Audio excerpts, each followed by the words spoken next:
What's happening, guys? It's Shane here. So generally on this channel, I talk about careers that have higher than average salaries. And the reason for that is because it's generally going to be a good idea for you to go into a job or a career that has a good salary, because even if you end up being average, you're still going to be making a very nice income. But some careers have higher upsides than others, meaning the ceiling for the career in terms of how much you can make is going to be a lot higher. And if you're an especially ambitious person, somebody who could become a medical doctor or something along those lines, there are a lot of careers out there that could be really good options for you. And of course, the first career on this list is going to be a professional like button smasher. Smash.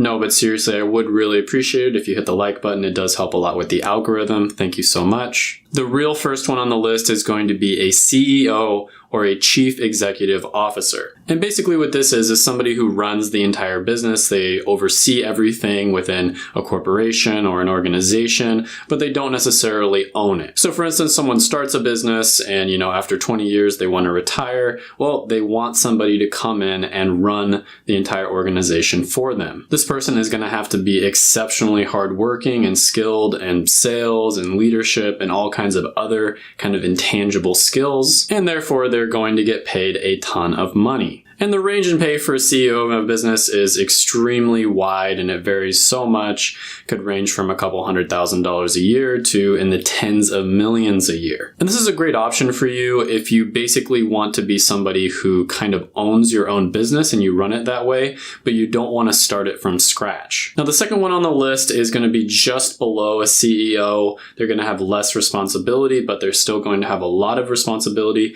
And that's basically going to be a high-level executive.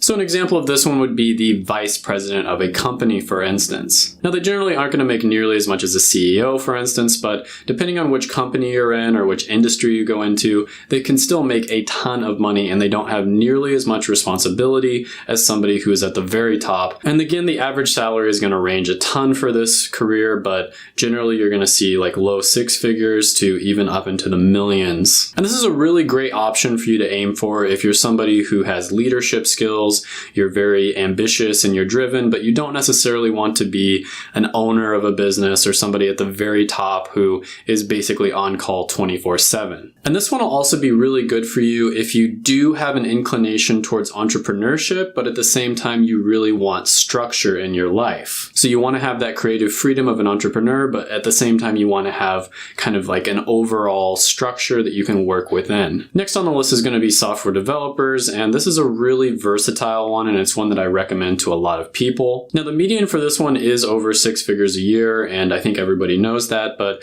there are certain jobs that you can go for that pay a lot higher than others. There's also certain industries that you can go into, places that you can move to, as well as companies that you can work for that, again, pay a lot higher than others. You know what? I need a raise. And if you look at the website levels.fyi, you can see that, companies like Facebook, Google, etc., they pay their software developers sometimes north of $500,000 a year. Now, on top of that, there's a ton of demand for their work. There's also a lot of perks to the job.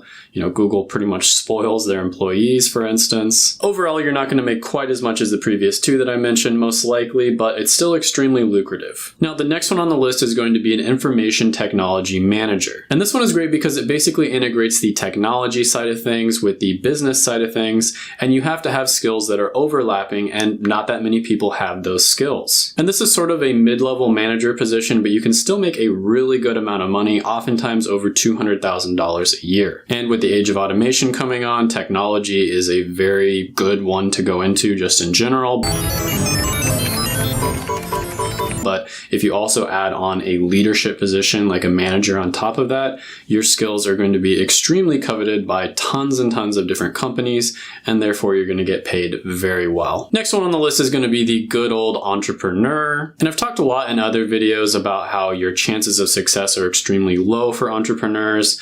And there's a bunch of people on YouTube trying to sell you courses on becoming one, and they don't tell you that, there's probably like a 5% chance or a 2% chance you're going to succeed, or if you get into a really good industry, maybe a 10 or 15% chance. Oh, I get it now. It's a scam. And on top of that, you have to wear like 10 different hats. You have to be on call pretty much 24/7 in case a client needs you, even in the middle of the night sometimes. And the list goes on. Becoming an entrepreneur is extremely overrated for most people, in my opinion, but the upside is also very high. You could potentially start a company, sell it to Facebook or Amazon, and then end up retiring before you turn 30. There's also the perk of being your own boss, which is extremely important to some people. So it really just depends on what type of person you are, and it's a really great option for some people. And I'm sure you know there's entrepreneurs that make like $10 million, $20 million, $100 million a year. Wow. I think Jeff Bezos' net worth is like $100 billion a year or something at this point, which is just insane. I honestly don't even see how anybody would ever need even close to that much money, but I mean, that's just me. Next on the list is going to be a marketing, advertising, and promotions manager, and then also a sales manager, depending on what industry you're in. And this is another one where you're basically combining two extremely important skills. You're combining kind of the business side of thing with potentially like, say, marketing, for instance. Then you're also combining the leadership and management side of things, which is still business, but at the same time, it is in its separate category and it is a completely different skill. So again, if you are somebody who has both of these skills together, there's just not that many people out there who are able to have both of these skills and do it at a high level. So your skills will be very coveted by big companies out there. And depending on what industry you're in or what business you're in, this is sort of a mid-level management position, or it even could be almost like an executive position or somewhere in between.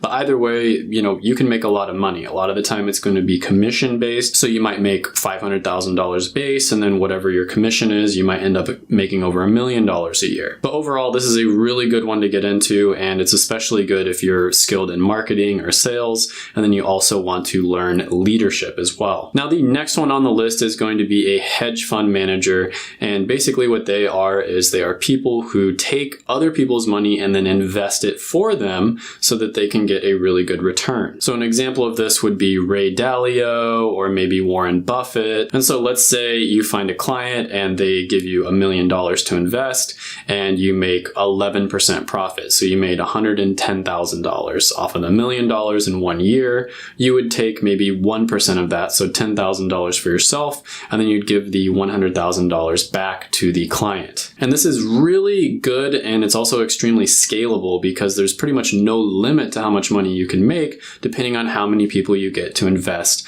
in your hedge fund. The financial industry in general is a great one to get into. I've talked about this before in my other videos, and this is probably one of the top jobs that you can get in that industry. But overall, go ahead and check out my videos right here. I made them just for you. Smash the like button, hit the subscribe button, ring the little notification bell, and then comment down below any ideas you have on this video or anything along those lines. Thank you so much, and bye for now.